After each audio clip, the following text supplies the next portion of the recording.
गोव्यात एका नदीच्या किनारी नारळी पोफळीच्या बागांमधून आपल्याला इकडे घेऊन येणारा रस्ता, त्या रस्त्याने आल्यानंतर समोर दिसणारा खूप सुंदर असा किल्ला. हे चित्र कदाचित गोव्यात खूप कमी दिसतं, पण आता आपण आलेलो आहे तो किल्ला असाच एक सुंदर किल्ला आहे. आता सध्या आपण आलेलो आहे ते हाळन किल्ल्यावरती, गोवा एअरपोर्ट पासून 15 मिनिटाच्या अंतरावरती. एवढा सुंदर किल्ला आहे ना, चला तुम्हाला दाखवतो.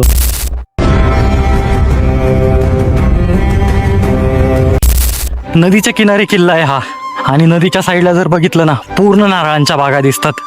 एवढं सुंदर ठिकाण आहे ना. इकडच्या किल्ल्यांवरची एक खासियत म्हणजे बुरुजात असलेले वॉच टॉवर.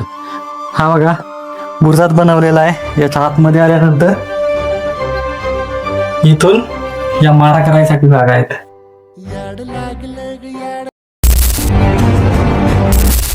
किल्ल्याच्या बाहेर असणारा हा खंदक, या खंदकाचं आता रिनोव्हेशन सुरू आहे. ते पण एवढ्या सुंदर पद्धतीने ना, यात जेव्हा पाणी वाहत असेल ना,